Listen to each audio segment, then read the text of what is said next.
wonderful day. Today is day 3 of Invertober, so it is a Monday, and Mondays are when we decided to have Monday meet and greets with a variety of my animals. So, oh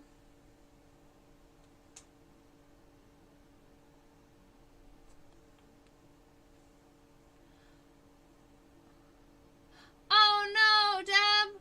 I'm so sorry. Were you able to still go and watch the video on Sunday? I had thought that because we were already doing Sunday episodes at 4 that it would be that I didn't really want to switch it over to 10. So, that is kind of exciting. We're going to be talking about our tarantulas today. My tarantulas today. I have a shed skin underneath my microscope right now. You can see that even tarantulas shed their fangs. But I thought because we're doing mostly a meet and greet, we would switch over to this camera and we would talk about my friends here. And then if you have any questions, we can go back and we can look at the microscope and those types of things.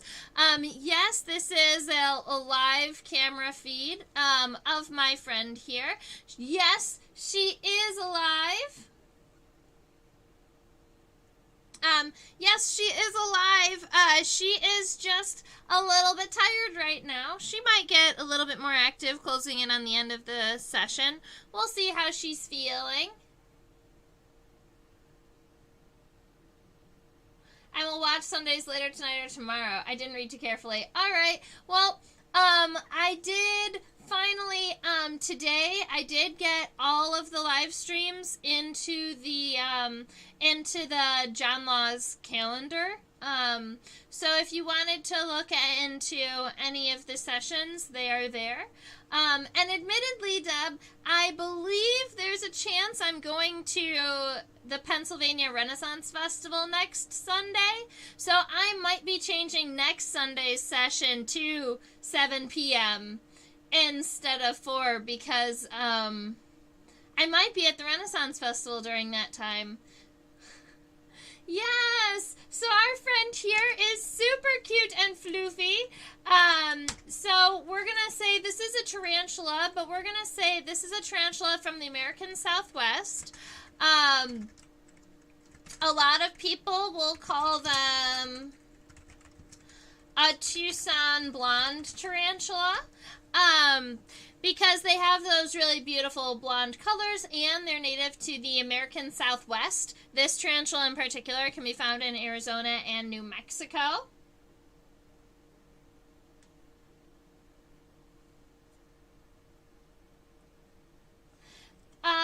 Where did your tarantula? I have collected a number of Tucson blonde tarantulas, but this tarantula in particular I purchased from a breeder. So this one was not wild collected by me.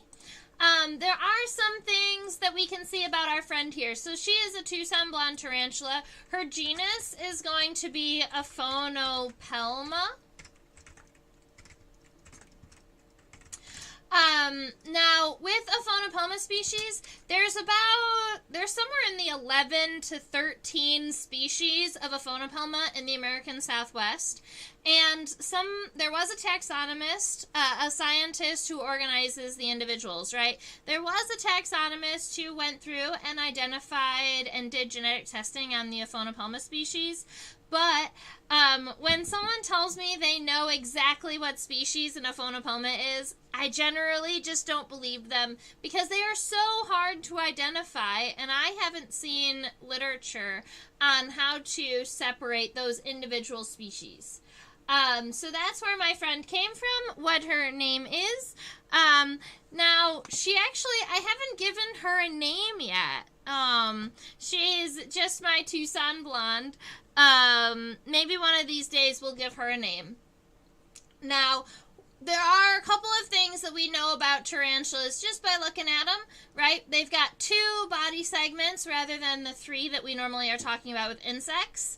The first body part, all the way up here, is called a cephalothorax.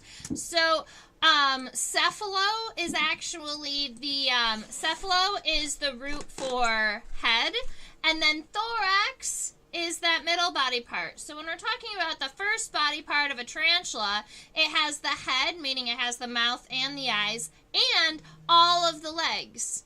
So we have 8 legs on any spider or tarantula, but I'm going to have her walk around a little bit because you see we've got 1, 2, 3, 4 legs on the right, but there's another what looks like a leg up here in the front that's actually not considered a leg. And so if I go ahead and get my paintbrush a little bit, we're going to see if she'll show off her pedipalps. There we go. So, now we can see that it almost looks like she has 2 little legs up here in the front, of her body. We call these pedipalps. And she uses them for a couple of things. Pedipalps are going to kind of tap in front of her so she can tell what's in front of her. But she mostly is going to be using those to grab onto food and pull them to her fangs. Alright, so she has those 2 pretty long pedipalps, and you might recognize the word palp from labial or maxillary palps of insects. They're those segmented legs up in the front, they're those segmented body parts that help push their food into their mouths, right? So that's what palps are. She also is going to have her 2 fangs here. We consider them...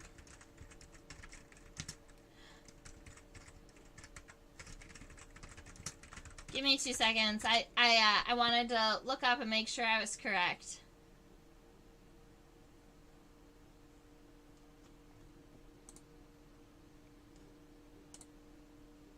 So in tarantulas, what you can see from the top is not the actual fang. This section here is more like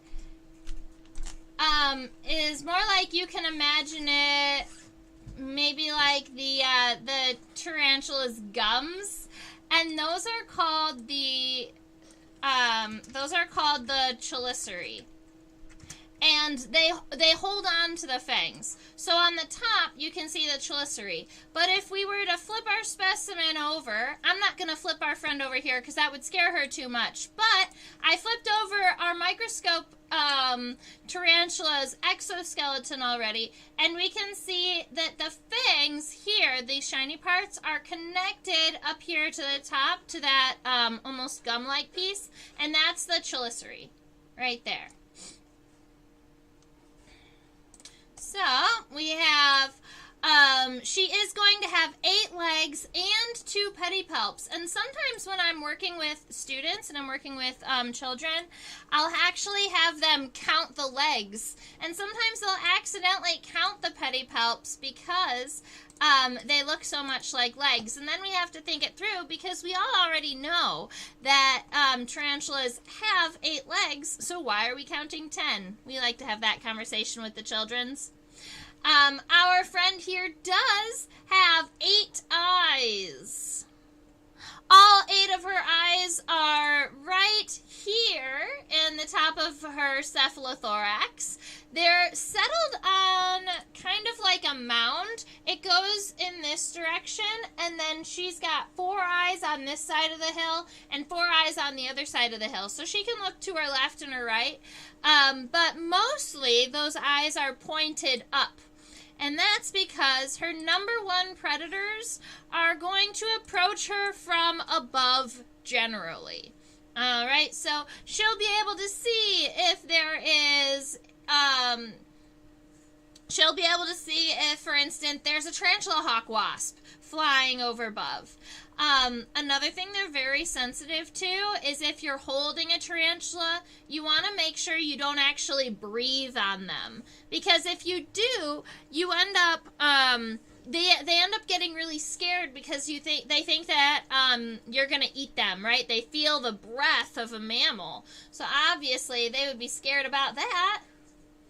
All right, so we have our abdomen way back here, and this abdomen here is covered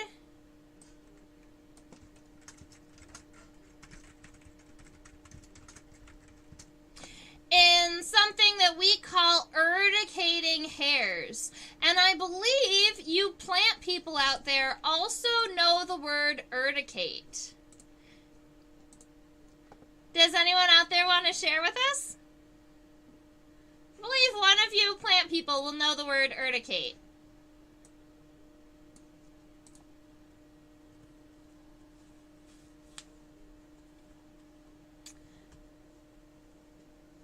Urdicating generally, do you know what it is? Evea says yes. Irritating, yes, exactly. So, those urdicating hairs, they're irritating. So, my tarantula, they're not spring-loaded or anything. They don't actively throw their hairs into the air. But what they can do is they can take their back legs and they can rub their back legs against their hair, against their abdomen really, really fast. And those hairs are very light. So they do kind of poof into the air. And when they do, they take venom, a little bit of venom with them. So if they land on you, they can make you itchy, kind of like stinging nettle. Exactly. Urticaceae from the plant family, stinging nettle. Exactly. And it feels very, very similar to stinging nettle. You've got all of those individual hairs. All of them will sting you kind of at once. It's not a good feeling. But here's the thing. If a tarantula has urticating hairs on the back of its abdomen, the likelihood is that it's going to use those urticating hairs as a defensive mechanism first before it turns around and bites you. So, we actually prefer to hold and interact with tarantulas that have urticating hairs, because they are not bite-first tarantulas. They're going to give us all types of other warnings before they turn around and envenomate. Like, the first thing they'll do is they'll kind of stand up really big and tall and try and look intimidating. That's the first thing they'll do if they get scared. The second thing that they'll do is they will start throwing their hairs so they can start poofing those hairs into the air. And generally at that point, you put the tarantula down because you know that it's kind of tired of being handled. And if you don't listen, these tarantulas will bite you. It's not like they can't. It's just that they generally don't. They're generally pretty nice. Haha, because it hurts. Oh, I love that, Evea. That's so funny. So, tarantulas with urticating hairs are generally tarantulas that we consider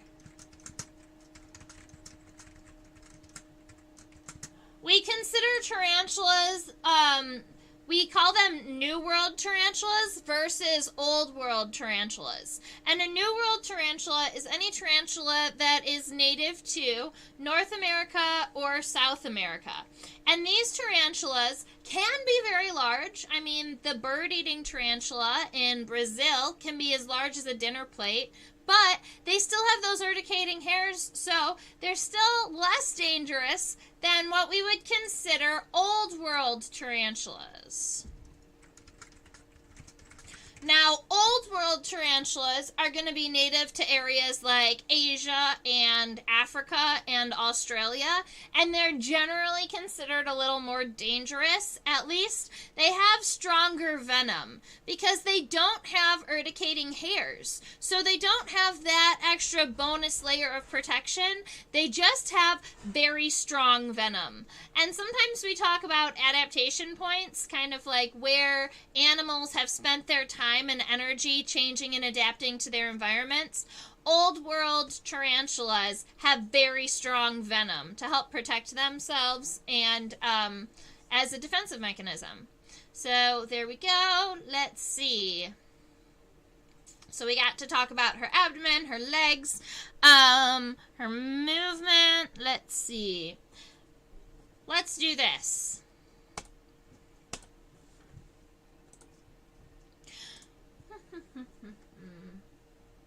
So I'm actually going to flip this specimen over, so we're no longer looking at its fangs. I want to look at the base of its legs.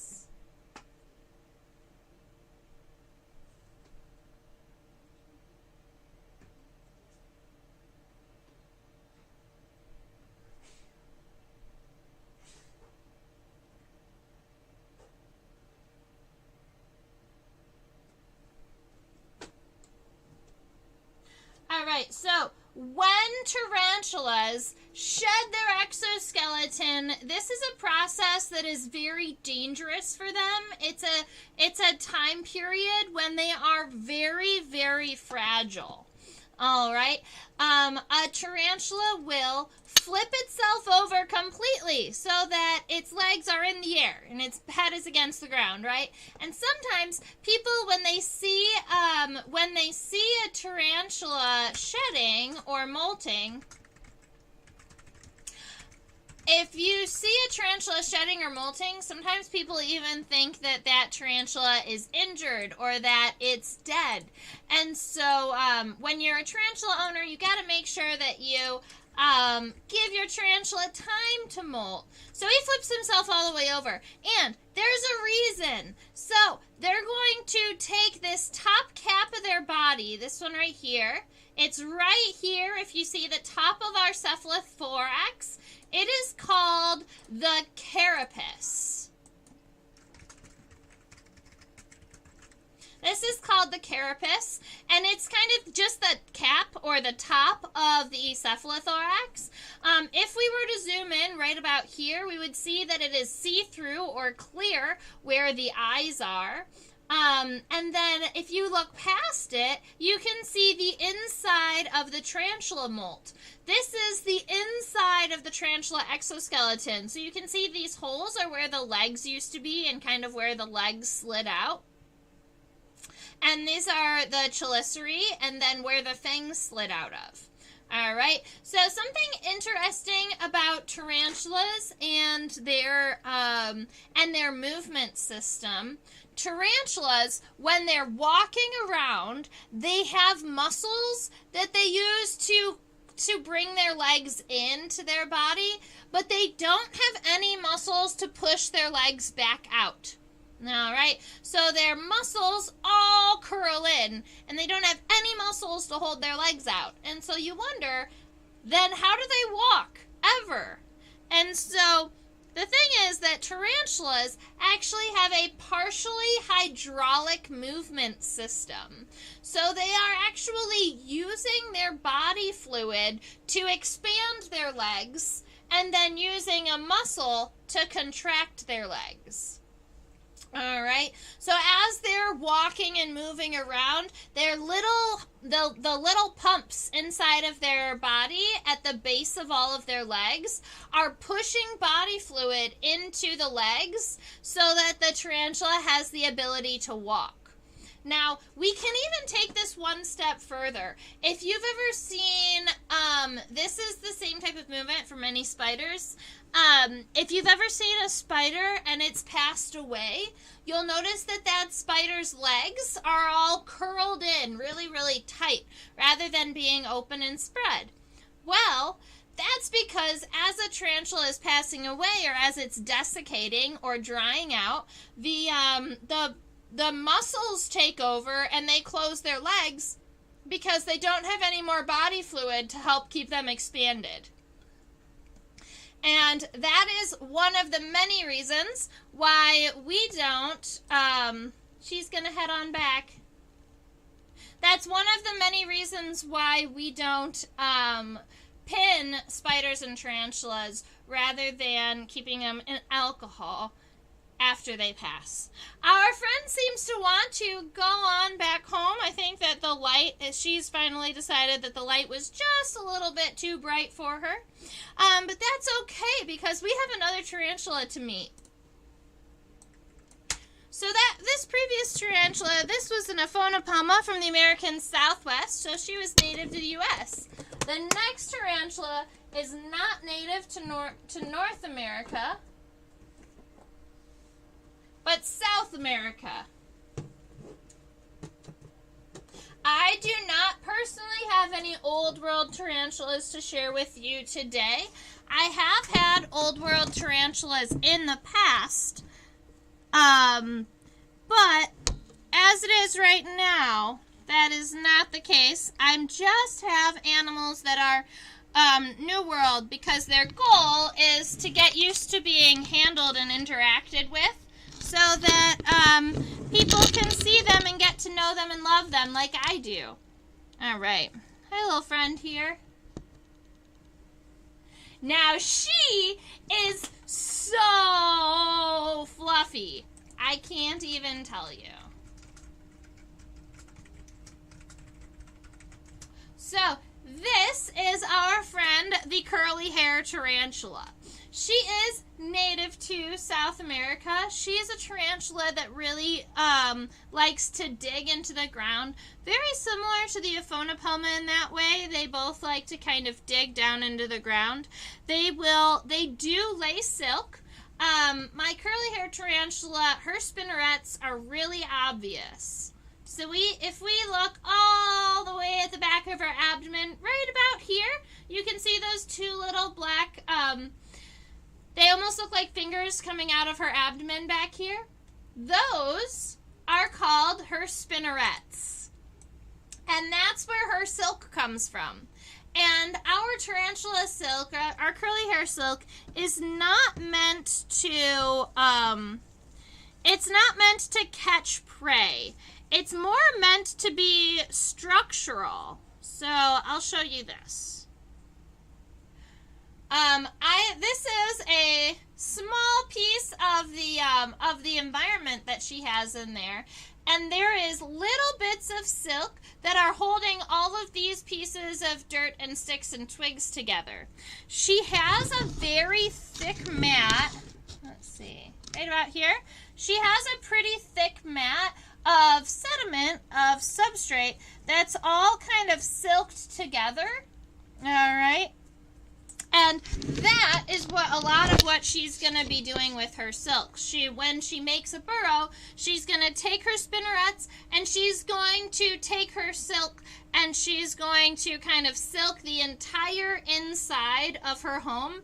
And that's for structural stability, so that if the ground shifts or if something runs by, her hole that she's dug doesn't collapse on her. So her webbing is mostly for structural stability rather than actually catching prey.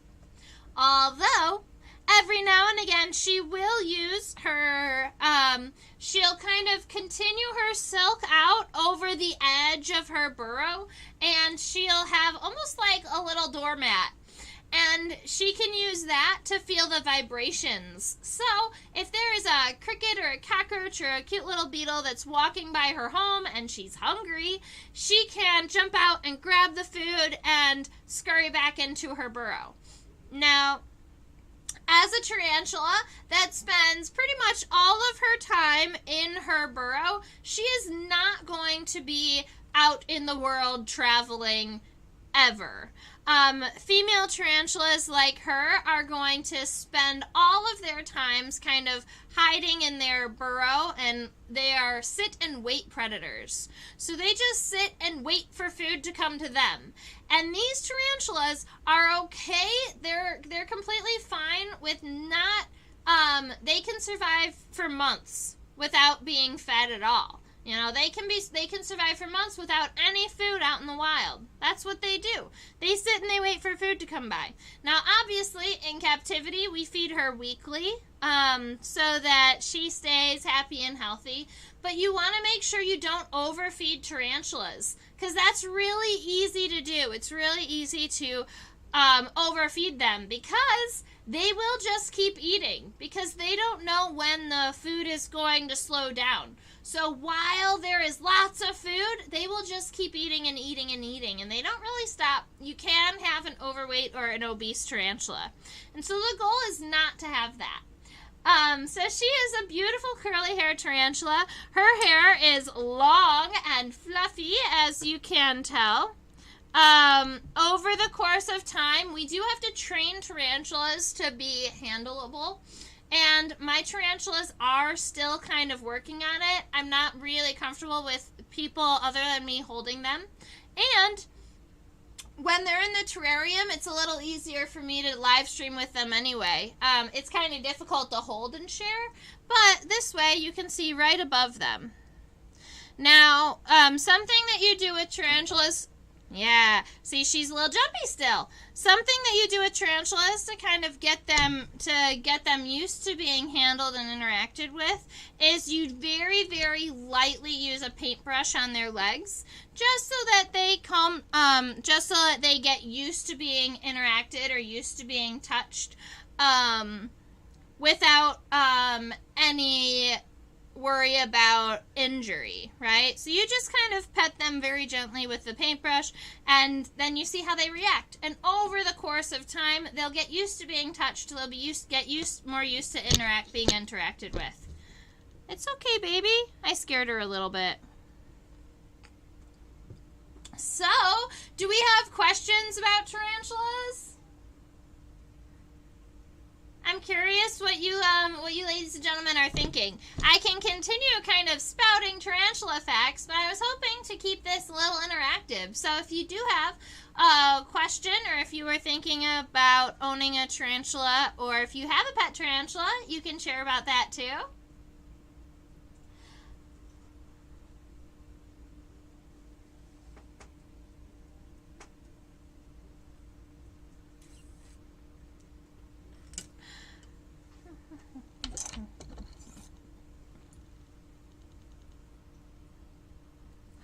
I think I have my forceps pretty close.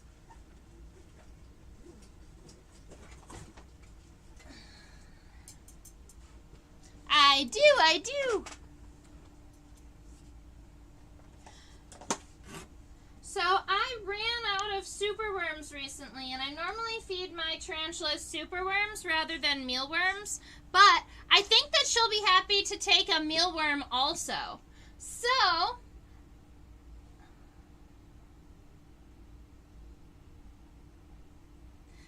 we are going to feed her in a moment. Yay, I've got some interactions. Very good. Avea just says that she loves to hear about them, so we will continue talking about them, and about their venom is our next talking point. And let's see. Deb says they're cute. Is there a difference between caring for a bred tarantula rather than a tarantula that was captured in the wild?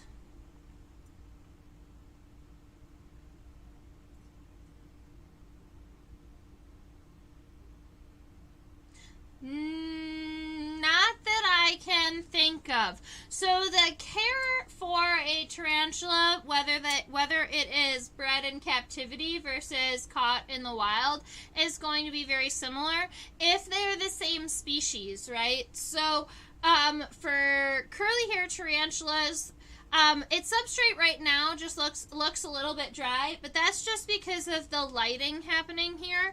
My curly hair tarantula's substrate, or the moisture level, is kept fairly high because curly hairs are a rainforest tarantula. They're native to South America in rainforested environments. Whereas the Aphonopelma, or the Tucson blonde that we saw earlier, is a desert-dwelling tarantula. So they're not going to need as much humidity, as much water.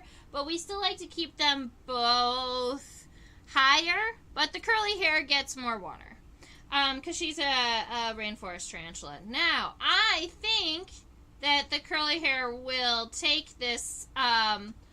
We'll take a mealworm.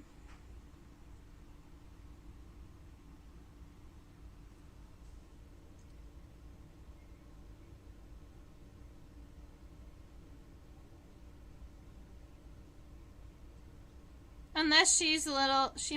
Oh! Come on, friend. Oh. Well, she is striking at the mealworm, but she is not interested in eating it right now. So she struck at it twice. And you can actually see the mealworm is kind of damaged. So we're just going to let it there. I think that she's just a little bit stressed out right now from moving around. Me carrying her around and maybe petting her a little bit. But we can also see if the Aphonopelma is going to eat too. So we got to see a little bit of her defensive striking and her kind of posturing. So something interesting about Tarantula Venom is, at least something that, so I learned this a couple years back. So Tarantula Venom is chemically different than many, many, many other types of venoms. In fact, Tarantula Venom you cannot be allergic to because the chemicals that make up Tarantula Venom is smaller than what our body is going to react to. So our reactions or our allergies are in direct correlation to kind of our body's reaction to a chemical. And tarantula venom you cannot be allergic to.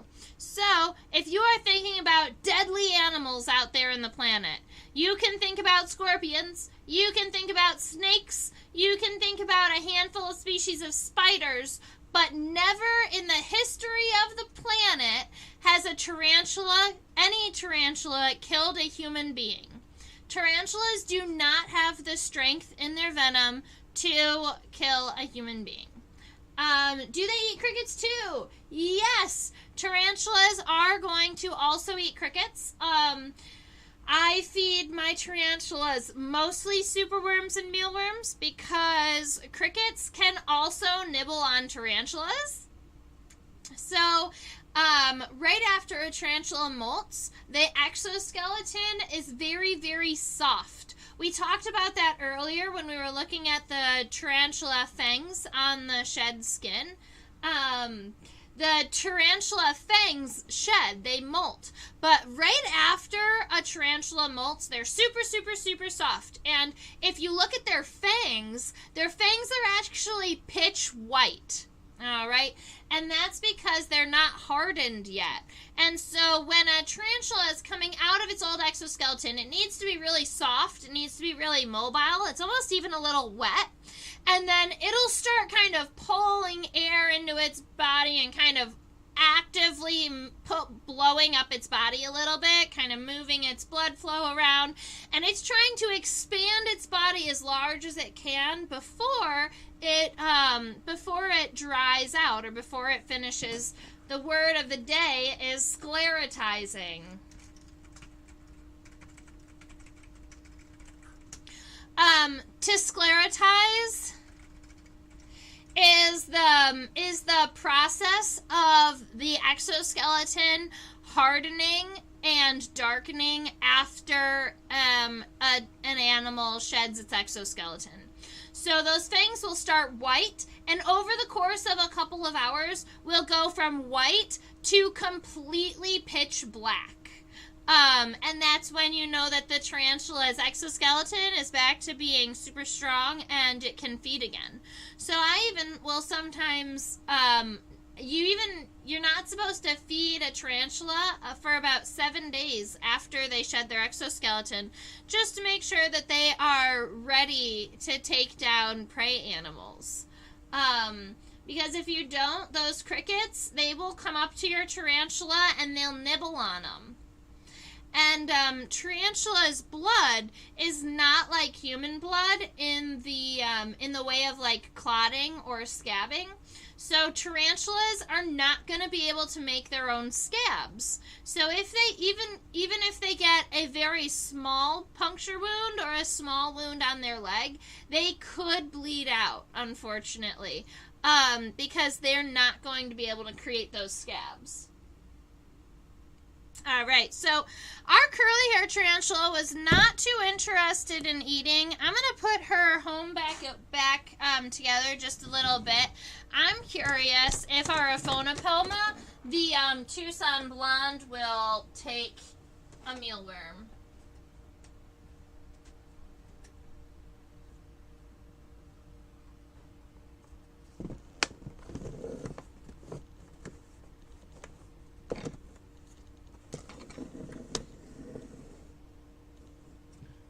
here's our friend up here. She's hanging out at the edge of her burrow.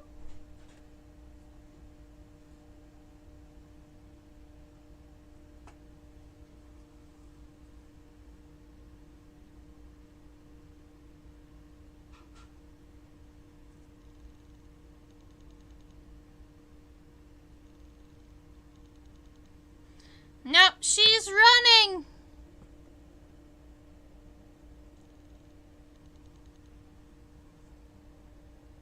She is not hungry either. Darn it. They are just two well-fed tarantulas. I thought that I might be able to get them to eat on camera if I offered.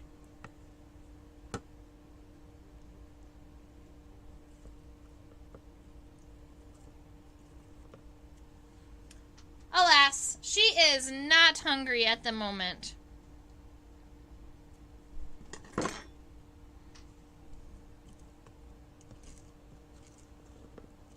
So there was a time that I had a tarantula that was an Old World tarantula. And my Old World tarantula's name was, well, it didn't have a name. It was an orange baboon tarantula, an OBT. And it was definitely one of those strike first tarantulas. It didn't have any urdicating hairs, so it definitely wanted to use its venom.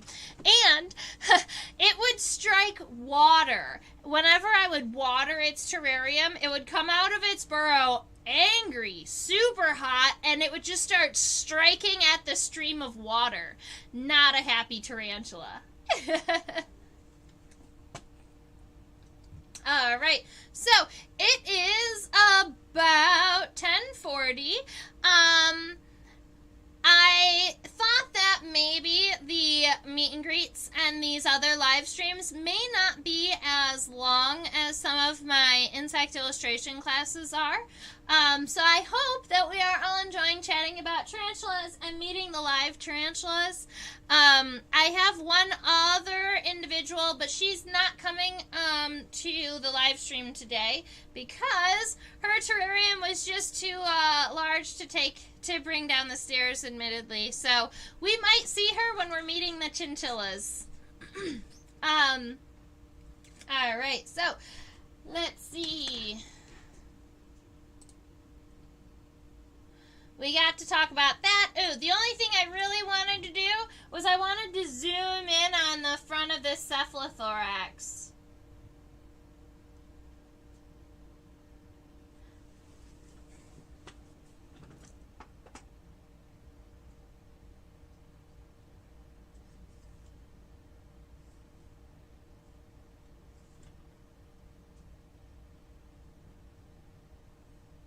No, friend.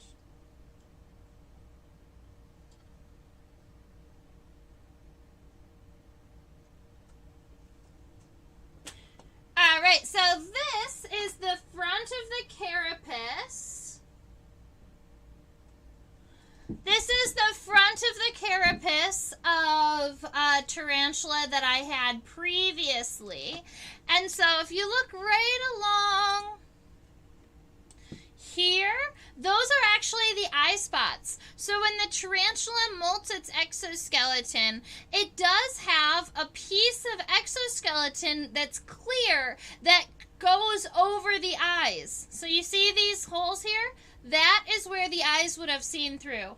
Now, admittedly, this specimen, this molt, did get attacked by Dermastered Beetles. Now, I believe that some of you know what Dermastered Beetles are. If you've worked in a museum or a collection of any kind, you may recognize them.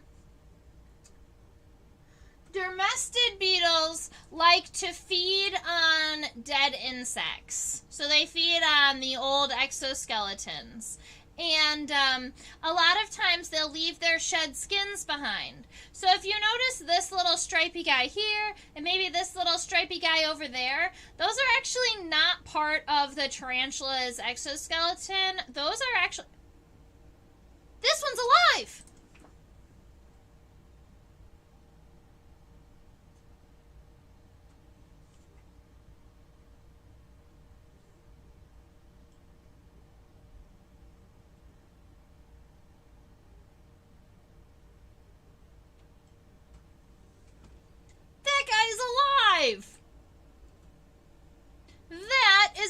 nested grub.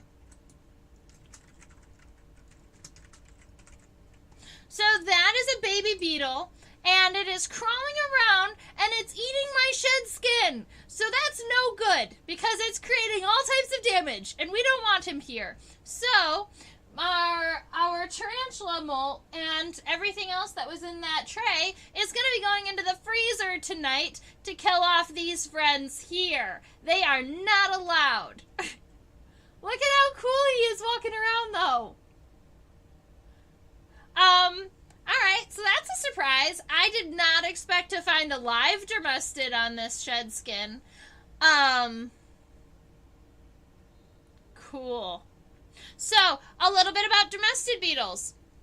Not only do dermasted beetles feed on shed skins, and they feed on dead insects, so they are a major pest in insect collections. Alright, these guys can turn your collection into dust.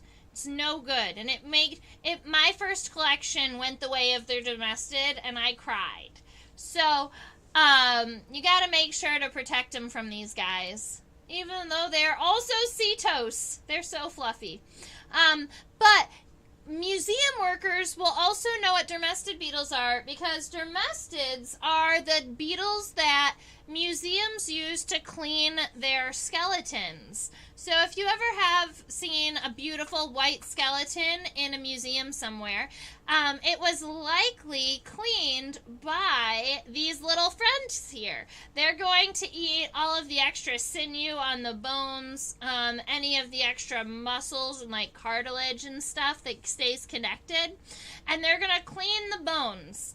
And that's what their job is. So there are a variety of museums who will actually keep a whole tub and a whole bin of these dermasted beetles so that they can clean skeletal remains.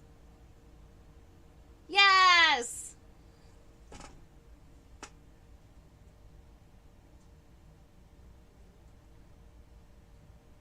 I don't love that you're alive.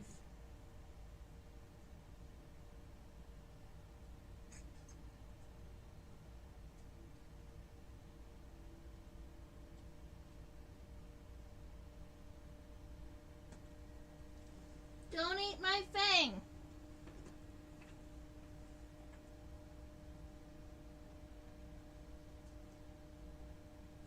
He's allowed to chew everywhere but the fangs. I wonder if they did that with Miss Blue. I'm not sure. I would have to specifically look into the curation of individual specimens, but my guess is that they've done it with most of them. The dermasted beetles? Yes. That means that there are more of them. That means that I have a problem.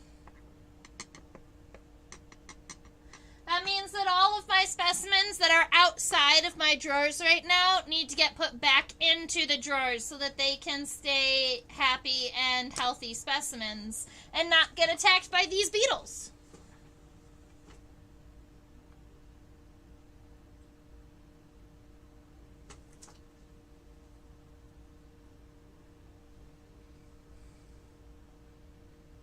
Interesting.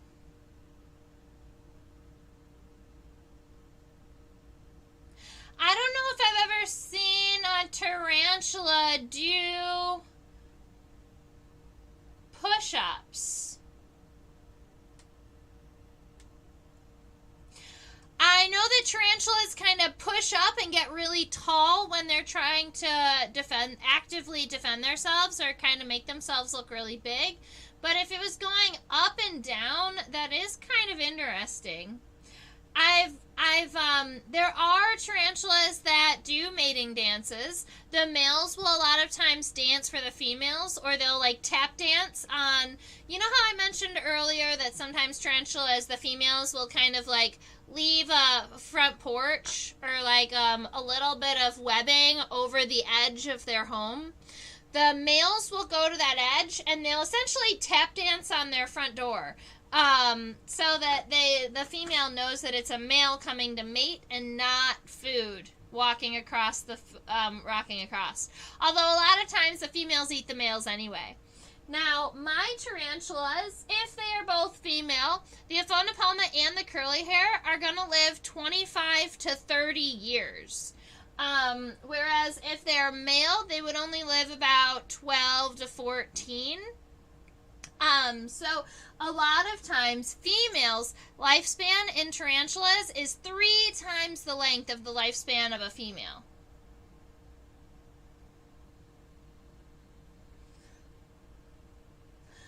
I would also wonder if I personally had a tarantula that was doing push-ups like that, moving up and down, I would also wonder if they were having a hard time breathing. Because I'll show you. We're gonna scoot our specimen all the way to the back. Because I don't know when the last time was that I looked at book lungs.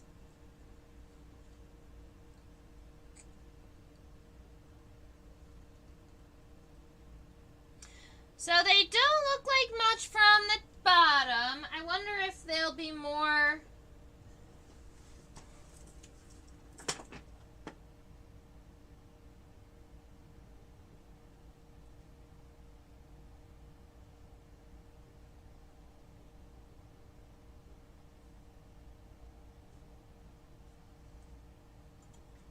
No, we can't see them from the top.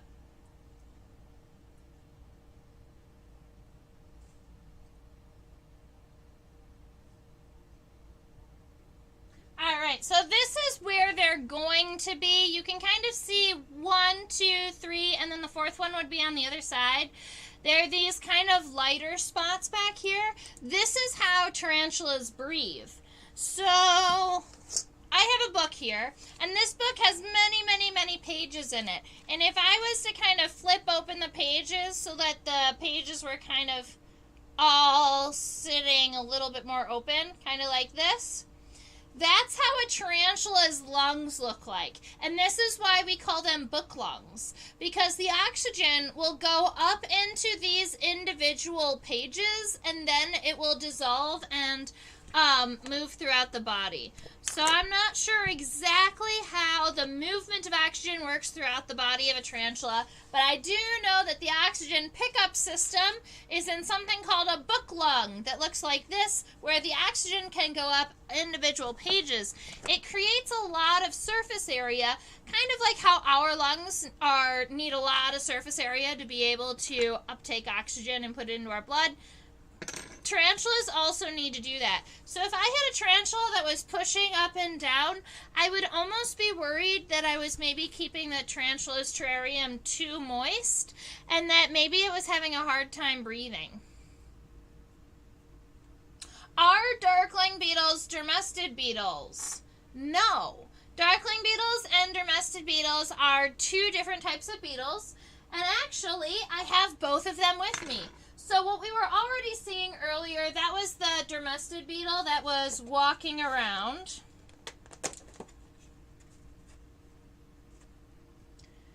And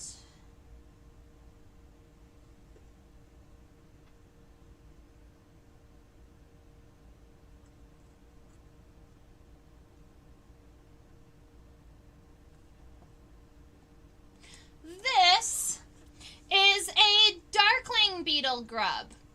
Alright, so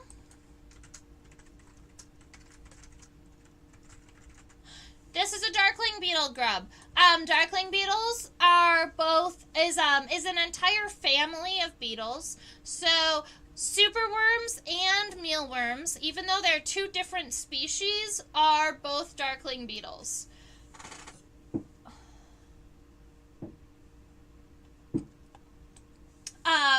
You can see on this friend here, he's very smooth. He looks almost wiry. And in comparison to our Dermastered beetles, Darkling beetles are not fluffy. They don't have those all that long hair. Dermastered beetle grubs pretty much always are super, super fluffy. Then, when this Darkling beetle becomes an adult, it's going to be a decent-sized dark brown or black beetle. And their eyes are reniform or kidney-shaped, all right? Whereas The Dermastered Beetles, when they become adults, their bodies are more rounded shape and they're covered in scale-like hairs. So they look like they're covered in scales. They almost look like they are, the adult beetles are also kind of fluffy, but the hair is more flat and kind of shingle-like than a longer kind of fluffy hair. So, Darkling beetles generally do not clean bones. Darkling beetles do eat a whole heck of a lot, but they're not going to eat meat, really. Darkling beetles are vegetarian. I have my Darkling beetles and a cup of potato flakes, like dried potatoes, and they seem to have been being happy and eating this. A lot of times we feed them oats, and they're happy on oats. And then they do need a little bit of a water source, so you give them something like a potato or a piece of carrot, and that gives them moisture. But Darkling beetles do have a very specialized and very impressive gut because they actually have the ability to digest plastic. Not just eat plastic and poop plastic out the other side. They can eat plastic. They have gut microbes inside of their gut that help break down plastic and turn it into ATP. They can take plastic and turn it into energy. So they also will pass some of the plastic through, but over the course of time, they will eat, consume, and use plastic as an energy source, which is amazing. So there are many, many scientists out there who are studying Darkling beetles, Tenebria molitor or Zophobia moria, as they're working on... Sorry, I thought he was eating my plate. He is not. There was a moment he got really, really slow, and I was like, what are you doing? No, so yes, he can eat plastic. There are some people who will keep Darkling beetle colonies in a piece of styrofoam just to show people that they can.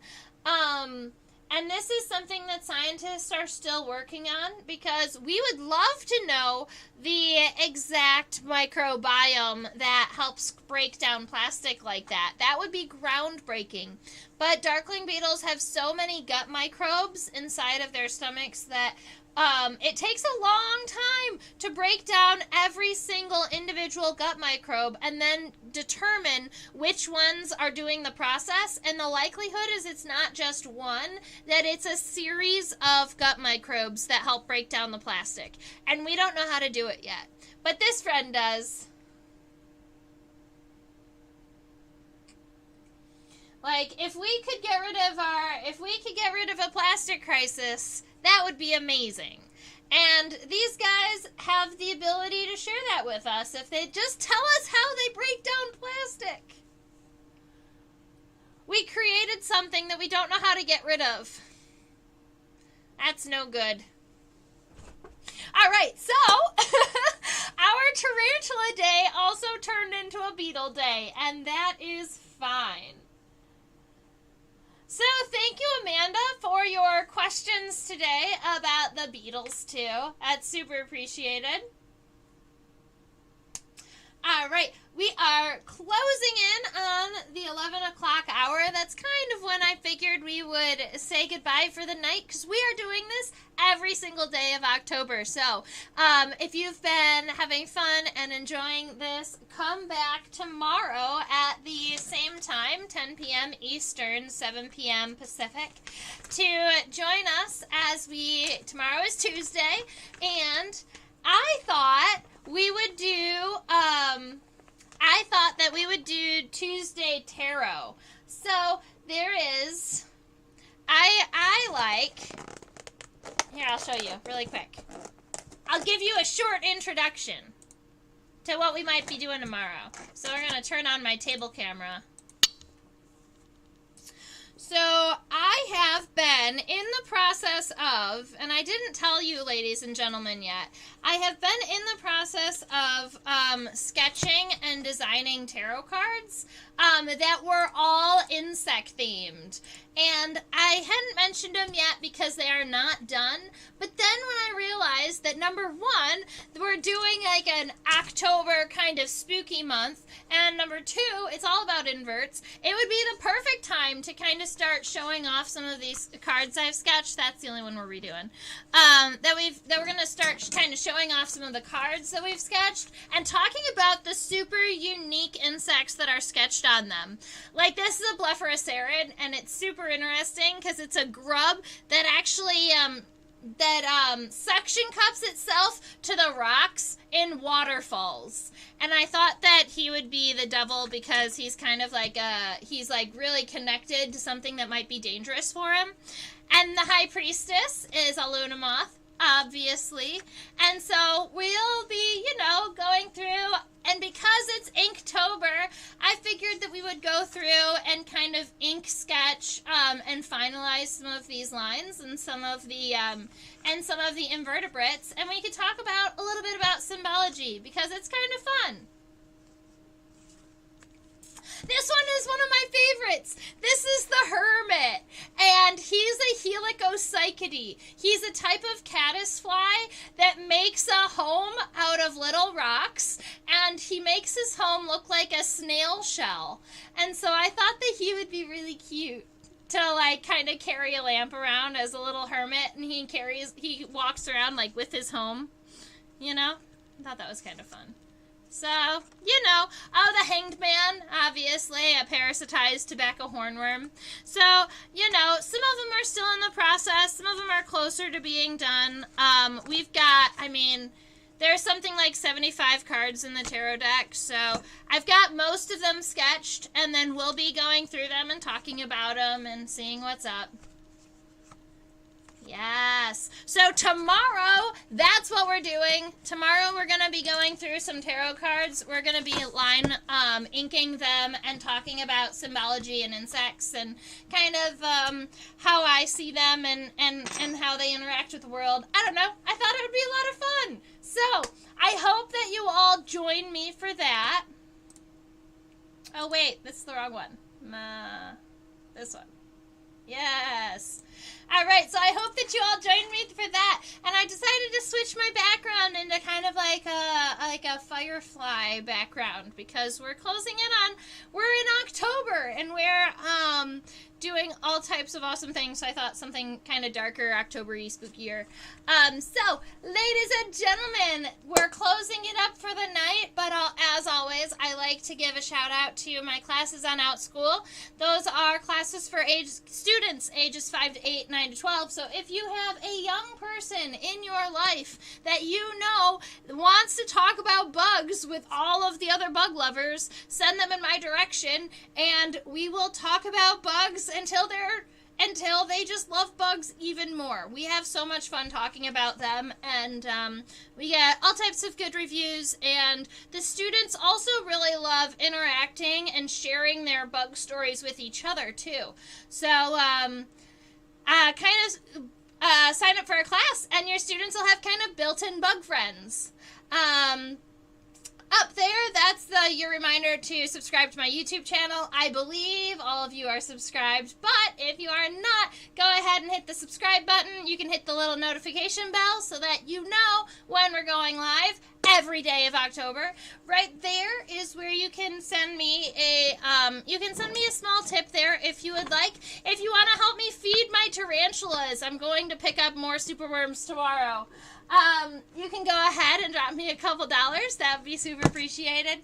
At Insectopia, that's how you find me. But if you're having a hard time finding me on Facebook or Instagram, it's because you need to add the 2015. I am at Insectopia 2015 on both Facebook and Instagram. All right. Whew. We got through it.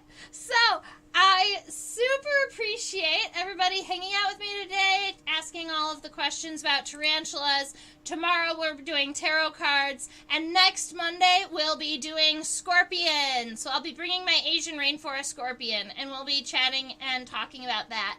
I might even put my scorpion specimen back underneath the microscope so we can talk about that even more. And I'm going to learn a little bit more before next week about their sensory organs, their pectines on the bottom. So, thank you so much, ladies and gentlemen. Thank you, Avea and Deb and Amanda, for interacting and asking questions. As always, it's always appreciated. So yes, next week is scorpions, and 2 weeks from now, we're going upstairs and we're talking about chinchillas, and you're going to be able to meet my fluffy friends. All right. So thank you so much. Have a wonderful rest of your week, and stay buggy.